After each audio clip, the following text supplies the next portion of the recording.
اور زیادہ تقریریں جاتے ہیں. ان کا نام اور ان کی شہرت سالوں سے ہے. یہ ان کا ابھی گورنر صاحب نے ان کو بلایا تھا خاص، جو کل ان کا جو ادھر آرٹ کونسل میں ان کی تقریر ہوتی ہے. ان کی تقریر فیبروری میں ہوتی ہے گجر خان میں، تو 6,000 لوگ ہوتے ہیں. ایک دفعہ تو انڈیا پاکستان کا میچ تھا، کوئی نے پوچھا ہی نہیں کہ میچ کا کیا حال ہے. ان کی تقریر ایک سال فیبروری، دانش بتا دیں گے کہ کس ڈیٹ پہ ہے، تو 19 فروری کو. تو وہاں 5-6 ہزار لوگ ہوتے ہیں. سب کو بریک فاسٹ، اس سے ایک دن پہلے وہ بڑے بڑے لوگ جاتے ہیں، بہت بڑی بڑی شخصیات ہوتی ہیں. پروفیسر صاحب اپنی لیکچر دیتے ہیں، ان کے سوال کے جواب دیتے ہیں، اور جو بھی دیتے ہیں. گجر خان میں سب سے زیادہ تسبیحاں دی جاتی ہے پڑھنے کے لیے، وہ ذکر اللہ ہے. تو کچھ لوگ جو نئے ہیں ان کو پتہ نہیں، مگر زیادہ تر لوگ وہ ہیں جو پروفیسر صاحب کو مل چکے ہیں. میرے لیے اعزاز کی بات ہوتی ہے کہ وہ دانش کو میں فون کرتا ہوں تو یہ ان کے گھر رہتے ہیں. انہوں نے بنگلہ بنایا ہوا ہے، اس پہ باہر ہی پروفیسر رفیق لکھا. تو شفیق صاحب کے گھر لنچ ہم کرتے ہیں، ٹپیکل ہوتی ہے جب پروفیسر آتے ہیں، پھر سب کھاتے ہیں. بہت سی چیزیں بھابھی بناتی ہے. خاص کر میرے لیے تو بہت شوق ہے حلیم. آئی تھنک میں نے 4 پلیٹیں آج کھا چکا ہوں. اور میرے وٹنس ہیں، ہارون صاحب وٹنس ہیں. ہارون صاحب کو آپ سب جانتے ہیں، جیو جنگ اخبار میں سالوں سال سے پڑھتے رہے. کبھی کبھی میرے بارے میں بھی کھانے کا ایک موضوع کر کے آرٹیکل لکھتے ہیں. پھر ماشاءاللہ دنیا میں بہت سکسیسفل رہے، بہت ان کا پروگرام دیکھا گیا. پھر 92 چینل میں اللہ نے اب بہت ہائی لیول پہ انہوں نے سنو ٹی وی آپ نے دیکھی ہوگی، پنڈی، اسلام آباد، لاہور میں تو ایڈ بہت ہے. میں نے آج دیکھی ڈیفینس پہ، مسجد عائشہ سے فلائی اوور پر نے بہت بڑی، تو سنو ٹی وی ہے. تو پروفیسر صاحب کرنٹ پہ بھی باتیں ہیں. ان کا ایک لیکچر تو مجھے بہت ہے کہ اللہ از دا ٹاپ پرائرٹی. وہ ماشاءاللہ لاسٹ ہم نے کیا بھی تھا ادھر کراچی میں. اب آپ جو سننا چاہتے ہیں نا وہ پروفیسر صاحب سے سنیں. چھوٹا سا سنیں گے تھک جاتے ہیں. ان کو میں چاہتا بھی نہیں ہوں کہ، کیونکہ ایک شادی میں ہم گئے تو 150 لوگ تسبیح لینے آ گئے. تو پروفیسر صاحب کا میں 10-15 منٹ زیادہ سے زیادہ لوں گا. اگر کوئی کسی کا سوال ہے تو وہ اسی وقت کر لیں. تو پہلے میں ہارون صاحب کو بولوں گا کہ پروفیسر صاحب کا ان نئے لوگوں کے لیے انٹروڈکشن تھوڑا سا دے دیں، اور کیا شخصیت ہے ہمارے بیچ. شکریہ. ہارون صاحب جیسے بسم اللہ الرحمن الرحیم، جیسے نجیب صاحب نے کہا، ادھر رکھ دیں. یہاں آئے گا نا صحیح. جیسے نجیب صاحب نے کہا تعارف کی ضرورت کیا ہے، لیکن اب ان کا حکم ہے تو میں ایک چھوٹا سا واقعہ آپ کو سنا دیتا ہوں.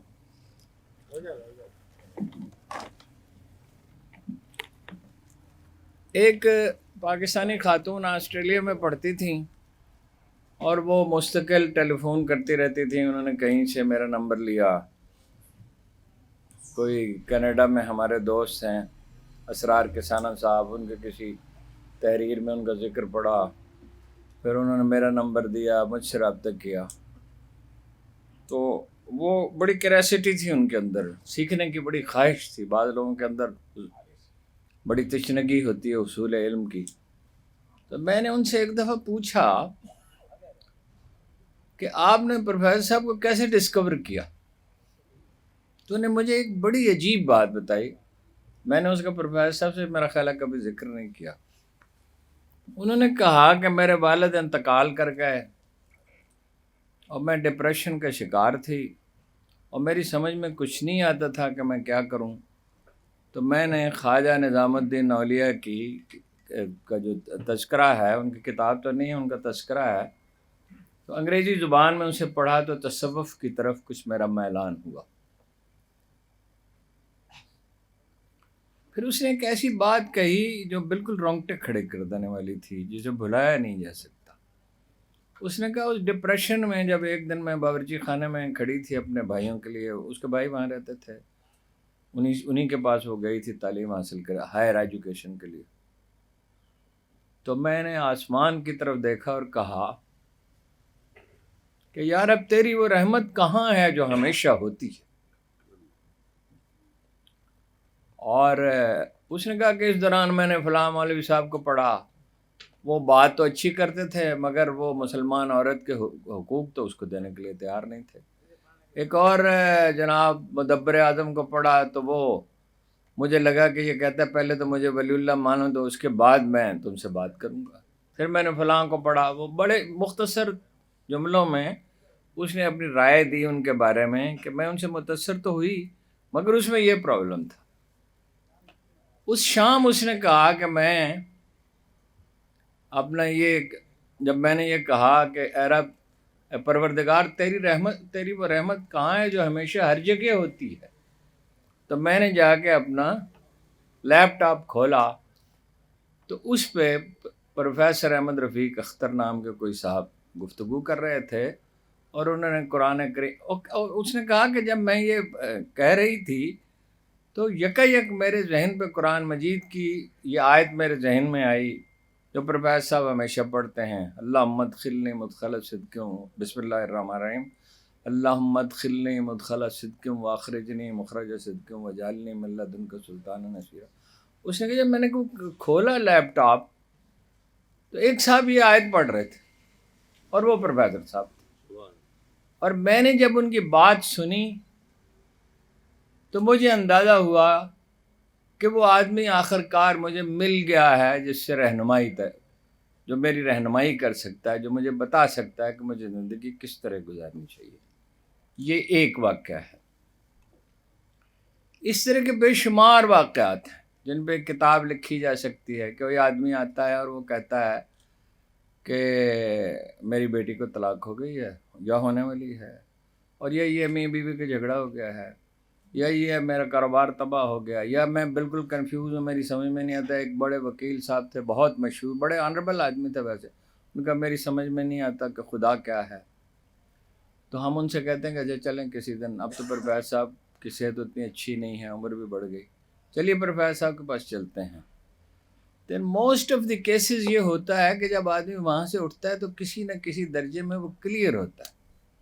اگر آپ مجھ سے پوچھیں ایک جملے میں کہ پروفیسر صاحب کا تعارف کیا ہے، تو میں نے بہت سے نیک لوگ دیکھے زندگی میں، برے لوگ بھی دیکھے، خراب لوگ بھی دیکھے، مگر میں نے پوری خدا کو حاضر ناظر جان کر میں کہتا ہوں کہ میں نے پورا مسلمان ایک ہی دیکھا، یا یوں کہیے کہ ایک واحد آدمی ایسے دیکھا جس میں مکمل مسلمان بننے کی یا مومن بننے کی خواہش تھی، وہ پروفیسر احمد رفیق اختر ہیں، جن کے علم سے بھی ہم نے فیض پایا، جن کے اخلاق سے بھی فیض پایا، جن کے انکسار سے بھی اگرچہ اسے اختیار تو نہیں کر سکے فیض پایا۔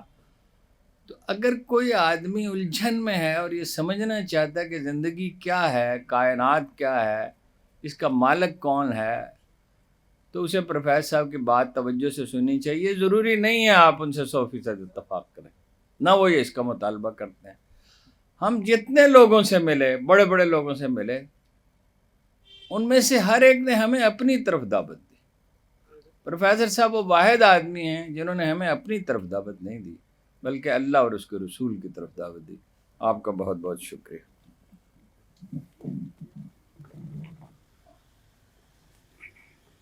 صاحب آپ کی مرضی ہے، جو ٹاپک کراچی والوں کی۔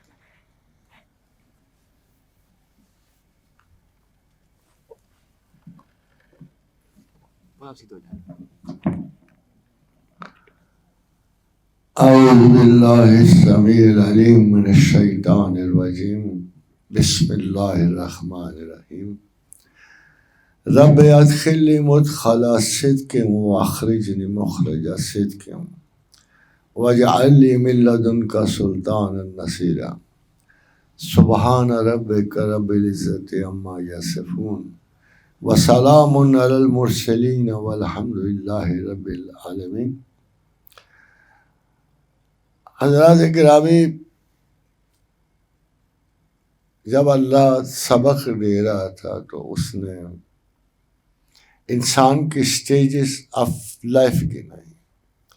میں آج کل دیکھتا ہوں in the many thousand corridors of universities, schools, people discuss one and the same question. شاید پرانی صدیوں کے حساب سے وہی سوال ڈسکس کرتے ہیں. پچھلے دنوں ٹی وی کھولا تو ایک دو علماء سو کارڈ لڑ رہے تھے کہ حضور کو نور کہنا گستاخی ہے یا کفر ہے یا شرک ہے. پھر ایک اور جگہ دیکھا تو پیپل ور اسٹل کنفیوز، اور ان مسائل کو جو کبھی کے زمانے اور سائنس نے حل کر دیے ہوتے ہیں ان کو بار بار ریپیٹ کر کے ایک انٹائر کنفیوژن کریٹ کر رہے ہوتے ہیں. خادم حضرات، ایک صوفی نے پہلے کہا تھا کہ میں دو چیزوں کی حد نہیں کبھی جان سکا. ایک تو وساوس کی کیا حد ہے میں نہیں جان سکا، اور ایک مقامات رسول کیا ہیں میں نہیں جان سکا. بڑی حیرانی کی بات ہے کہ جس پروفٹ کے بارے میں دنیا ساری یہ جانتی ہے کہ انہوں نے کوئی لفظ نہیں پڑھا، یونیورسٹی سے، کالج سے، سوشل سیٹ اپ سے، نہ کسی استاد کو ٹچ کیا، وہ آخر کیا وجہ تھی؟ حضرات گرامی، تمام پارشلی کنٹرولڈ لوگ ہوتے ہیں.